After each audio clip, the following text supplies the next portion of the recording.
शिल्पा शहर की पढ़ी लिखी और होशियार लड़की है, जिसकी शादी उसके पापा के सालों पुराने वादे की वजह से गांव के विकास से हो जाती है। शिल्पा की सास पुराने ख्यालों की होती है। अरे शहर की हो, इसका मतलब ये नहीं कि जो मन आए करोगी। घर के कुछ नियम है जो तुम्हें भी मानने पड़ेंगे। हाँ। मम्मी, मुझे रीति रिवाज से कोई दिक्कत नहीं है, पर ऐसे नियम जिनका कोई मतलब ना बने, वो तो गलत है। हाय, देखो तो। अरे घर आए एक दिन पूरा नहीं हुआ और सास से जुबान लड़ाना भी शुरू। नहीं हो, बहू हो, अपनी हद में रहना सीख लो। हाँ। इतने में विकास भी वहां आ जाता है। माँ, मुझे लगता है शिल्पा को घर रहने की जगह दुकान चलना चाहिए। इसकी नई चीजों की समझ और सोच हमारे बिजनेस के लिए बहुत अच्छी रहेगी। बेटे की बात सुनकर माँ को बहुत गुस्सा आ जाता है। अच्छा, अरे बीवी के आते ही तेरे तो सुर बदल गए। अगर ये दुकान जाने लगी तो गांव में क्या इज्जत रह जाएगी हमारी है? लोग क्या कहेंगे? ये कहीं नहीं जाएंगे बस। हाँ। माँ के आगे और कुछ बोले बिना विकास वहां से चला जाता है और सास शिल्पा को घर के कामों में लगा देती है। उसी रात विकास और शिल्पा साथ बैठकर बातें कर रहे होते हैं। मम्मी ऐसा क्यों सोचती हैं कि औरतें कुछ नहीं कर सकती, और उन्हें लोगों की इतनी चिंता क्यों है? पापा की डेथ के बाद माँ ने दुकान संभालने की कोशिश की थी, पर लोगों ने उल्टी सीधी बातें सुनाकर उनका आत्मविश्वास इतना गिरा दिया कि वो कुछ कर ही नहीं पाई और सोचने लगी कि शायद औरतें ये सब कर ही नहीं सकती, इसलिए उनसे भी नहीं हुआ। लोगों की यही तो दिक्कत है, उन्हें अपने से ज्यादा दूसरे की जिंदगी में स्वाद आता है।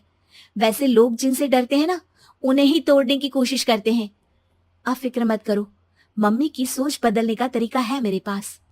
और अगले ही दिन से शिल्पा अपनी सास की सोच बदलने और लोग क्या कहेंगे के डर को खत्म करने की जद्दोजहद में जुट जाती है। मम्मी, आपको पता है, गीता बबीता, अरे जिनके ऊपर दंगल फिल्म भी बनी है, मैं फिल्म बिल में नहीं देखती। हाँ। वो हरियाणा की लड़कियां हैं। दोनों रेसलर हैं।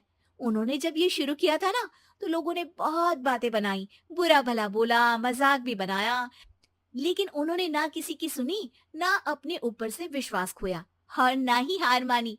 और देखो आज किस मुकाम पर है। अरे तो ये सब मुझे क्यों सुना रही है? हाँ। नहीं नहीं, बस ऐसे ही, हमें अपने आसपास की खबरें तो रखनी चाहिए ना। ऐसा कहकर शिल्पा अपनी सास को सोच में डालकर वहां से चली जाती है। अब शिल्पा हर दिन दुनिया के अगेंस्ट अपनी हिम्मत से सक्सेसफुल बनने वाली लड़कियों की कहानी अपनी सास को सुनाने लगती है। इसी तरह कुछ समय बीत जाता है। और माँ, आजकल बहुत चुप चुप रहती हो, सब ठीक तो है ना? बस कुछ सोचती रहती हैं, इसीलिए ज्यादा बोल नहीं पाती। ऐसा क्यों हुआ माँ, कोई दिक्कत है क्या? अरे तेरी पत्नी ही दिक्कत है? मैंने क्या किया? अरे रोज मुझे कुछ समझाने के मकसद से एक नई कहानी सुनाती है, पर खुद नहीं जानती कि मुझे सब पहले से पता है। हाँ। तो फिर दिक्कत क्या है माँ? लोग क्या कहेंगे? अरे उनका तो काम ही है कुछ ना कुछ कहना। आप ये सोचो कि उन्हें नजरअंदाज करके हम साथ मिलकर किस ऊंचाई पर पहुंच सकते हैं। बेटी और बहू की बातों से सोच में पड़ी माँ वहां से चली जाती है। अगली सुबह सबसे पहले तैयार सास आवाज लगाकर बेटी और बहू को बुलाने लगती है। अरे कहाँ सोते पड़े हो दोनों? किसी को घर में कोई काम नहीं है का? हाँ।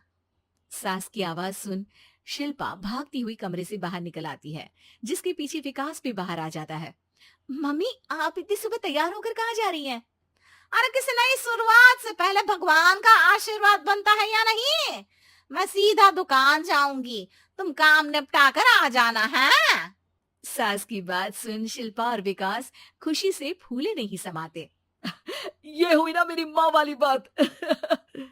पूरा परिवार मिलकर दुकान पर काम करने लगता है, जिसमें विकास और उसकी माँ दुकान संभालते हैं, तो शिल्पा काम को ऑनलाइन डाल शहर और इंटरनेट का काम संभालने लगती है, जिसे देख गांव में लोगों के बीच गॉसिप शुरू होते देर नहीं लगती। और क्या विकास भाई, अकेले काम संभल नहीं रहा था तो नौकर रख लेते। और तो को यहाँ लाने की क्या जरूरत थी? इन्हें घर में जो काम बोलो वो तो सही से करती नहीं, यहाँ आकर तो तुम्हें डुबा ही देंगी। अरे भाई साहब, अगर आपके घर की औरतें सही से काम नहीं करती ना, तो हमें उससे कोई लेना देना नहीं। यहाँ आपकी पंचायत के लिए किसी के पास समय नहीं है। हाँ। करारा जवाब सुन बातें सुनाने आए लोग मुंह लटकाए उल्टे पैर वापस चले जाते हैं। वाह मम्मी, ये तो अब दोबारा कभी भूल कर भी यहाँ नहीं आएंगे। I am so proud of you. अरे बहुत हुआ, हाँ काम पर लगो चलो। तीनों आपस में काम बांटकर अपने अपने काम पर लग जाते हैं। इसी तरह दिनों के साथ महीने बीतते हैं, जिसमें शिल्पा की पढ़ाई, विकास की मार्केट स्किल और सास की फाइनेंशियल मैनेजमेंट से उनकी दुकान बहुत अच्छा बड़ा बिजनेस बन जाता है, जो गांव के साथ साथ शहर में भी अच्छा खासा मशहूर हो जाता है। अरे सच ही कहते थे तुम दोनों, लोगों का तो काम ही होता है कहना।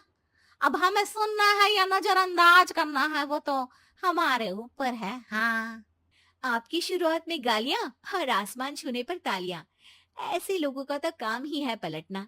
इनकी बातों से हमें कभी अपनी राह बदलनी नहीं चाहिए, बल्कि अगर बातें बन रही है तो समझ जाओ कि रास्ता सही है।